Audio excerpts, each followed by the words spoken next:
Eu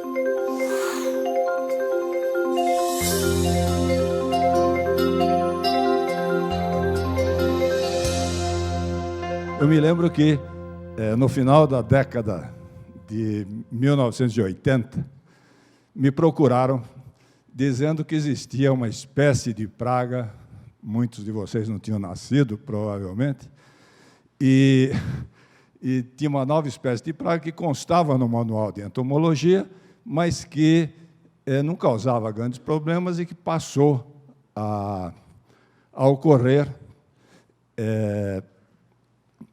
no Brasil, e que eles gostariam. O Fundecitos ainda não fazia pesquisa, né, Juliano? E foi antes da entrada do Juliano, né? O pessoal me procurou para que nós começássemos a fazer uma pesquisa sobre o assunto com este inseto. Não se sabia onde ele colocava os ovos, como é que era o adulto. Então, o pessoal pediu que nós começássemos o trabalho e foi feita uma tese com um professor do Rio Grande do Sul, Mauro Silveira Garcia, que defendeu em 1998. O trabalho começou na década de 90, e o Mauro defendeu a tese em 1998, e depois entrou o Maurício, e em 2001 foi lançado, né, Maurício, o feromônio, que praticamente resolveu o problema naquela época. Então, o que eu vou falar aqui vou fazer um comentário tentando voltar àquela época, porque os dados já existem. Então, simplesmente é utilizá-los de uma forma adequada para que nós possamos vencer este problema que hoje existe. A situação é outra. Eu me lembro naquela época existia a Fazenda Sete Lagoas, em que o pessoal tinha 80 pessoas simplesmente coletando os frutos que caíam. Eu me lembro que eu visitei a fazenda e o pessoal tinha 80 pessoas apenas para coletar os frutos que caíam devido ao ataque do bicho-furão. Então, nós vamos falar alguma coisa sobre a biologia e fatores ambientais, conforme puseram aqui, para que vocês possam ter uma ideia quem é esse inseto. E faz tanto tempo que ele até mudou de nome. Quando nós começamos o trabalho, ele se chamava Gymnandrosoma aurancianum. Se vocês consultarem os trabalhos daquela época, os taxonomistas mudaram para Ecditolofa auranciana, e hoje voltou a ser Gymnandrosoma auranciana. Então, trata-se da mesma espécie, portanto, o Ecditolofa ou Gymnandrosoma, hoje mais utilizado como Gymnandrosoma. Qual que é a causa desse desequilíbrio? A causa é muito simples. Na década de 80, 90, apareceu a CVC, clorose variegada dos citros, em que aplicava-se exageradamente para controlar cigarrinhas, que eram vetora desta doença.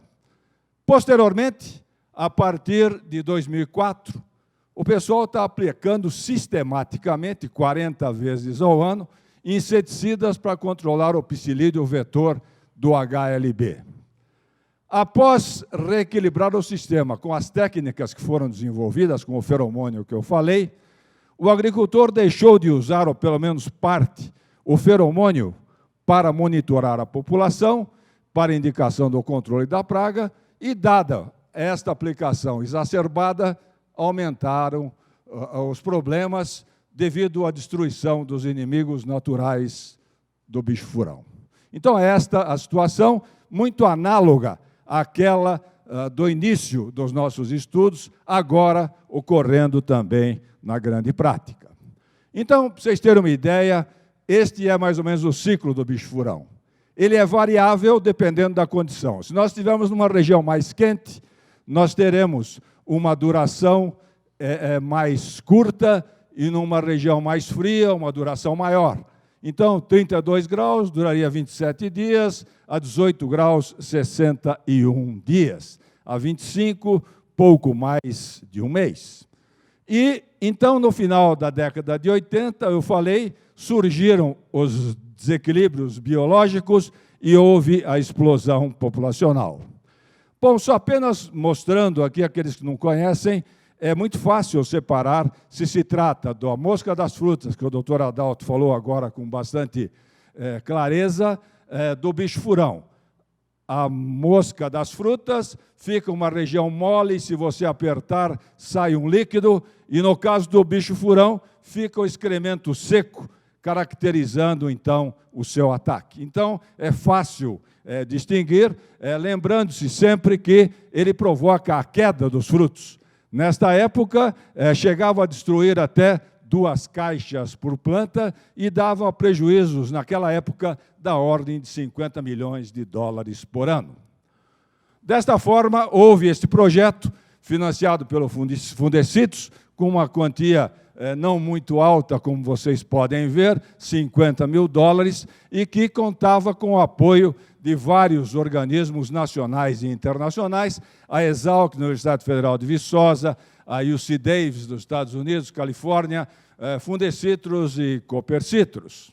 E foi estudada a bioecologia do inseto, que era basicamente dizendo que os ovos eram colocados sobre a casca, nascia a lagartinha, ela penetrava 3 horas depois no fruto, transformava-se em pupa, ou na própria planta, mas, de um modo geral, no solo, e depois nascia o adulto. E essa fêmea, ela colocava aproximadamente 200 ovos. É isso que faz este inseto, e a postura, os ovos são colocados de uma forma, de um horário, né, no crepúsculo, de 16 às 19 horas, 76% desses ovos são colocados. E ela tem uma característica, ela coloca, de um modo geral, um ovo por fruto. Bom, então, havia necessidade de se estudar o inseto. Então, nós tínhamos que mantê-lo no laboratório o ano todo, para que nós pudéssemos avaliar qual era o seu comportamento, para que nós pudéssemos passar ao agricultor a melhor forma de controlá-lo. Então, no laboratório, nós desenvolvemos uma dieta artificial, que é essa que vocês veem aí, que é uma dieta artificial bastante rica, que tem as proteínas, as vitaminas, os sais minerais, né? Os carboidratos, lipídios, esteróis, enfim, uma dieta artificial que permite que nós mantenhamos o inseto durante todo um ano, haja vista que este inseto ocorria, de um modo geral, de novembro a março. Agora ele está ocorrendo mais períodos maiores, né? Então ele se adaptou e hoje ocorre em períodos mais largos. Mas havia necessidade de nós estudarmos, conhecermos o comportamento do inseto. Aliás, estamos novamente iniciando a criação para procedermos aos estudos dessas novas populações que aparentemente são mais agressivas do que aquela anteriormente comentada. Então foram estudados os fatores que interferem no desenvolvimento do bicho-furão, que vocês vão ver que são os mesmos que interferem hoje, ou seja, a umidade relativa do ar, a umidade do solo, os inimigos naturais, o estágio de maturação, a variedade, a situação do pomar, se aplica inseticidas ou não, e a temperatura.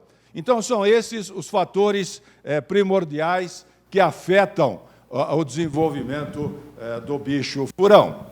E nós observamos, evidentemente, que havia aplicação, como eu comentei, e há aplicação, como eu comentei também, levando, então, aos desequilíbrios. Naturalmente, o bicho-furão tem inimigos naturais, de ovo, que é o tricograma, e tem de larvas, que é esse Echinocaonia.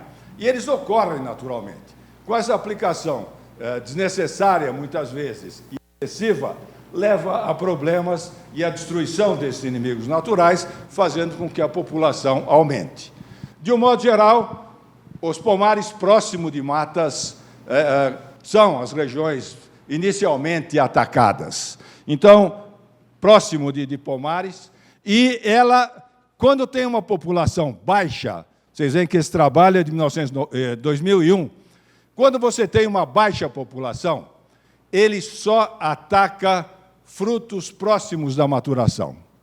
Quando ele ocorre, quando aumenta a sua população, dados a esses desequilíbrios, ele passa a atacar diferentes estágios de maturação. Então, ele prefere atacar frutos que tenham pH básico, né? Ou seja, ele não gosta de fruto que tenha um pH muito ácido. Então, nós fizemos alguns trabalhos na própria dieta e adicionando ácido e base que condicionavam, então, diferentes pHs, e a gente observou que ele, em altas populações, ele ataca, indiferentemente, frutos verdes ou maduros, mas que nos pHs mais baixos, nos ácidos, há uma menor viabilidade e uma maior duração do ciclo desta praga. Então, ele ataca, né, quando tem uma alta população, por necessidade. Então, ele vai atacar mesmo os frutos verdes quando as populações são muito altas. E, de um modo geral, ele tem uma preferência pela pera, dentre as variedades. Então, ele ataca as diferentes variedades, mas tem uma acentuada preferência pela pera. Inclusive, o ciclo é variável, né? Se nós tivermos pera, Valência, Natal e Murcote, por exemplo, a duração do ciclo vai ser variável, dependendo daquilo que nós estivermos trabalhando. Então, em função do seu desenvolvimento, à época foi desenvolvido um zoneamento deste inseto. Então, ele dá mais gerações nas regiões mais quentes. Então, no norte do estado, ele vai ser mais problemático do que na região central ou na região sul do estado. Então, ele vai ter uma preferência e vai dar um número maior de gerações no estado de São Paulo. E é interessante esse inseto. Se nós tivermos esse inseto ocorrendo num período de baixa umidade, ele não coloca ovos. Então, eu me lembro muito bem que eu recebi um telefonema de um agricultor que falou: professor Parra, o senhor falou que eu utilizasse o feromônio, eu estou usando, e quando eu encontrasse 6 indivíduos na armadilha, que eu controlasse a praga. E eu não tive tempo, eu estava com um problema na fazenda, eu não controlei. E não houve problema às minhas frutas. Mesmo eu não tendo controlado, não houve ataque. Eu acho que o senhor está enganado, ele falou para mim. Eu falei: o senhor podia me informar qual era a umidade naquele momento? Ele falou: ih, doutor, estava seco, que saía sangue pelo nariz à noite. Falei: então é esse o motivo.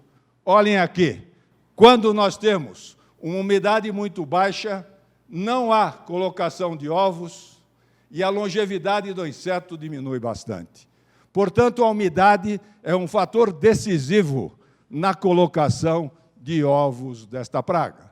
Está claro aí? Todos entenderam bem?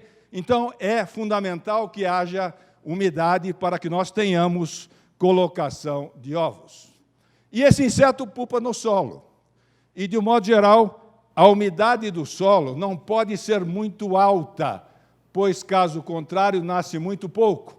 E também não pode ser muito seco, senão já nasce um pouco mais, mas menos do que se o solo tiver uma umidade média. Então, nós vamos ter variações na emergência do inseto que está no solo, em se tratando das diferentes umidades que nós teremos para o seu desenvolvimento. Então, é interessante que nós conheçamos essas características. Por outro lado, havia necessidade de nós conhecermos também o comportamento do adulto do bicho-furão. O comportamento do adulto do bicho-furão, ele era necessário conhecê-lo nos seus diferentes aspectos. Se ele tinha uma atividade diurna, noturna, como é que ele acasalava, qual era o local de ataque, número de indivíduos por fruto, o local de pupação, o horário de postura. Então, nós fomos avaliando esses diferentes aspectos e nós observamos que, de um modo geral, o inseto coloca um ovo por fruto. Então, existe algum componente químico que marca essa colocação de ovos e evita que futuros ovos sejam colocados. Mas, essa semana aconteceu uma coisa interessante. Me mandaram os bichos furões das laranjas de hoje, e um aluno meu coletando os bichos furões para criar na dieta que nós mantemos no laboratório, e ele encontrou num dos frutos 8 lagartas. Provavelmente a população está tão alta que também existe até uma mudança, talvez, de comportamento em função desta alta população. Mas, no geral, ele coloca um ovo por fruto. E dentro da planta, ele ocorre, o bicho-furão tem uma predominância por 1,5 a 2 metros de altura, sendo que tem uma predominância na face leste, em função da trajetória do Sol. Então, o Sol nasce e vai secando esta parte da planta e há uma maior quantidade na região leste da planta, que nos dá uma ideia, e também o horário de postura. O professor Maurício vai falar com mais detalhes, em que dá um hábito crepuscular, né? Então, a postura, ela é crepuscular. E a pupação, repito, é o solo, o grande percentual, né? E vão nascer ali os indivíduos, seja no laboratório, seja no campo. Então, naquela época, o pessoal fazia um controle baseando-se nos frutos atacados, o que é errado, porque já havia prejuízo. Então, nós achamos que deveria ser através do adulto, e o professor Maurício começou a estudar o assunto, e ele ainda era estudante de pós-doutorado, né, Maurício? E o Maurício, naquela época, né, Maurício, trabalhava mais do que hoje, né, Maurício? Então, a gente pedia para que ele fosse à noite fazer algumas observações por alguns dias e marcava os insetos para observar a sua cópula. E era interessante porque o pessoal, quando não tem feromônio, usa fêmeas virgens, né? Então, a fêmea virgem faz a mesma coisa do feromônio, ou seja, ela vai liberar um volátil que vai atrair o sexo oposto. E o pessoal colocava estas fêmeas virgens e não funcionava. Colocava na parte média da planta e não funcionava. E aí o Maurício começou a estudar e ele verificou que esses insetos marcados, né, eles copulavam à noite, e eram de preferência uma cópula na parte alta da planta. Então, nós temos que colocar essas armadilhas na parte alta da planta, porque a cópula aí se dava. E aí, então, o inseto foi criado, foram estudos de comportamento, foram extraído o feromônio, identificação, a síntese, e chegou-se à formulação do feromônio. Então, a formulação do feromônio, uma substância simples, ele foi sintetizado, né, e colocado, então, na parte superior da planta, em função deste hábito do inseto. Então, hoje, poder-se-ia fazer, deve-se voltar, nós desejamos e nós pretendemos, se necessário, treinar novamente o pessoal, porque nós treinávamos. Eu e o Maurício demos mais de 100 palestras no estado de São Paulo, demos palestra dentro de igreja, dentro de restaurante, que vocês nem imaginam, né, Agostinho? Agostinho assistiu bastante dessas palestras e o agricultor passou a utilizar esse feromônio que ele tem aqui, parece uma aspirina envolta por plástico, né? E nós tivemos que repetir essas palestras porque 90% dos agricultores tiravam esse plástico. E aí é que está a tecnologia. Se você tirar o plástico, o volátil se volatiliza rapidamente. E se você deixar o plástico, ele vai durar por 30 dias atraindo o sexo oposto.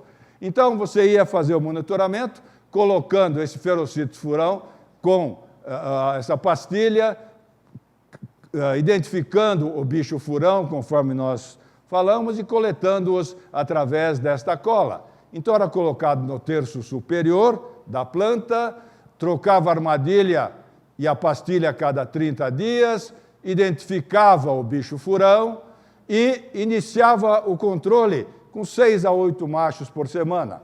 Maurício vai falar desses números, mas um número aí bem definido. E colocava uma armadilha para 10 hectares. Então, é isso que tem que ser feito.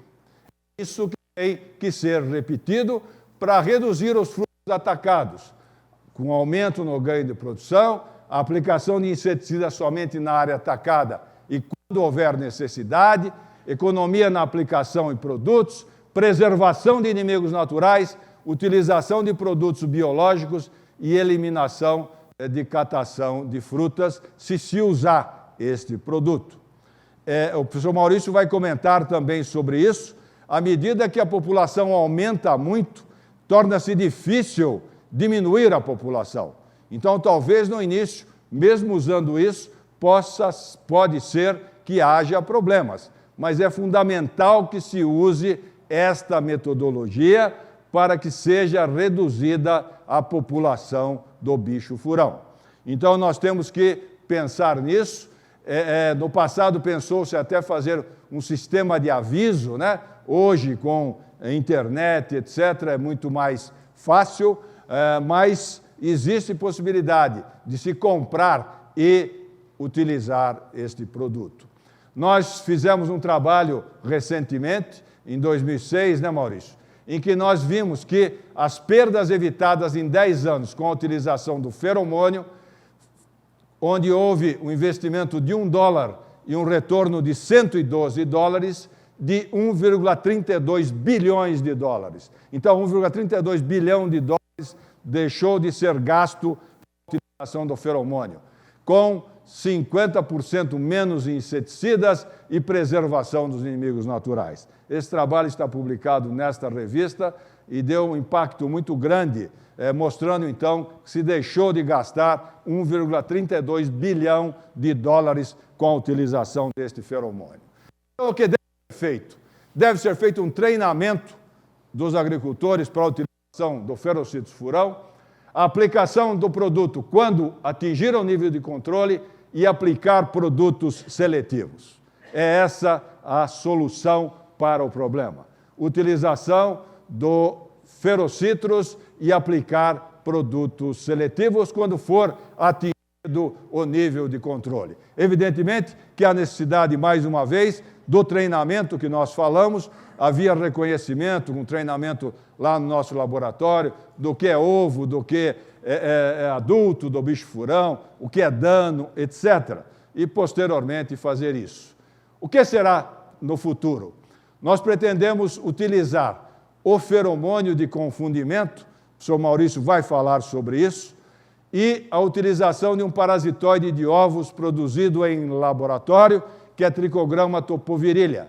E, nesse caso, a liberação do tricograma seria baseada na coleta de armadilhas de feromônio, levando-se em conta o período de pré-oviposição, que é de 2 a 3 dias, e o desenvolvimento embrionário, que é em torno de 5 dias. Então, dependendo das exigências térmicas de cada área, é possível fazer uma previsão de aplicar o produto antes que ele entre no fruto, que eu falei que depois que a larvinha nasceu, ela demora de 3, chega até 7 horas, mas em média 3 horas para introduzir-se, para entrar no fruto, né? Então, nós temos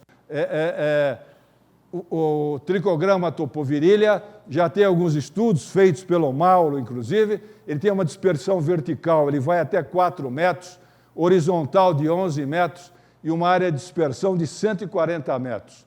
E necessita de 60 pontos de liberação por hectare.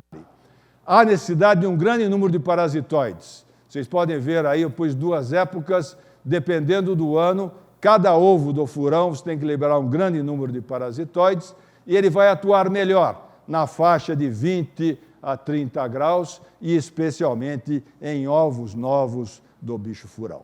Então, eu desejo que todos vocês fiquem mais tranquilos. Eu acho que há uma opção e essa opção deve ser seguida. Obrigado e boa sorte a todos.